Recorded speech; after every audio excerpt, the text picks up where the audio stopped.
Even though Syria is not a huge oil producer, the latest events with the US threat to attack Damascus have seen a spike in the price of oil.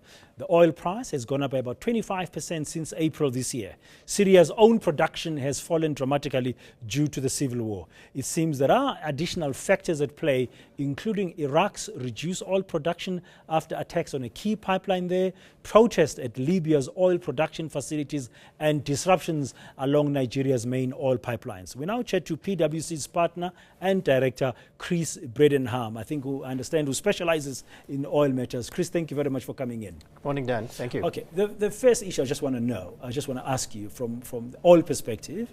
We don't produce oil in South Africa. We import it. It costs us an arm and a leg, and every month either it goes down by like few cents, but it goes up by a lot. Yes. What is a threat here? As the risk, as the tension rises around Syria, and if America attacks, are we about to see the oil price going berserk?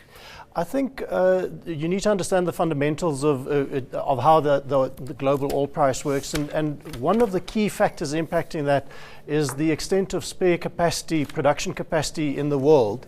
And the less spare capacity, the higher the risk of these supply disruptions impacting the oil price. So, as you correctly point out, Syria isn't really a major producer, and therefore an attack on Syria per se wouldn't necessarily have an impact. But what if this attack engulfs the rest of the Middle East? We've heard Iran saying, if you attack Syria, we'll attack Israel.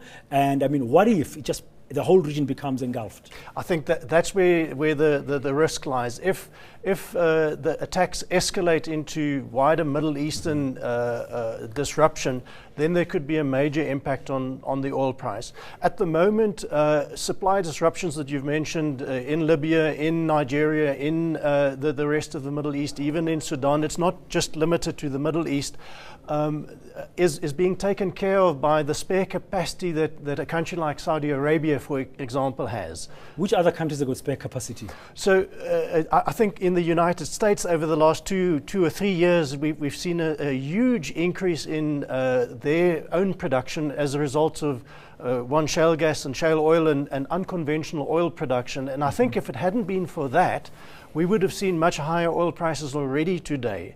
Since 2008, I think the US has added about 2.4 million barrels per day in production, which has taken care of some of the supply disruptions from Iraq, for example. How do you create the spare capacity? Is it through stockpiling? And if that's the way, is there any stockpiling that's happening now, which in my view might drive up the demand for oil?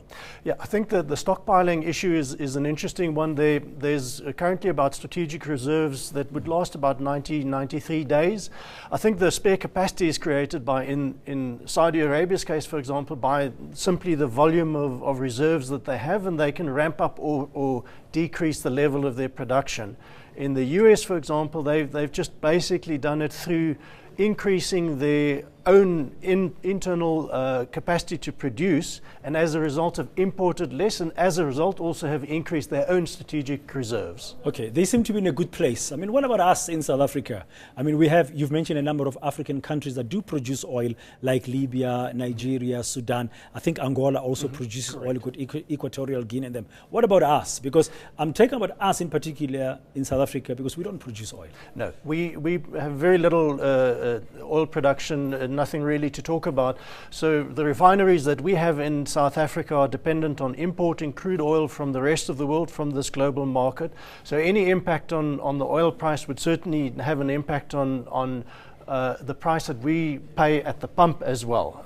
And then, because our pump price is also based on this basic fuel price mechanism that is based on a basket of international oil prices. Does South Africa have oil reserves? We have a little. PetroSA produces some oil off the south coast, and I think there's a lot of interest in exploration for oil in the Orange Basin on the west coast, and a company like Shell have shown interest in that.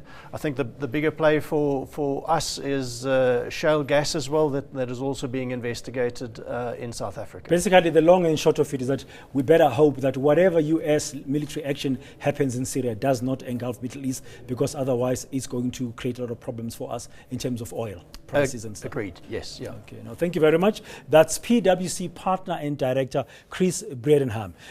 News that moves. eNCA.com.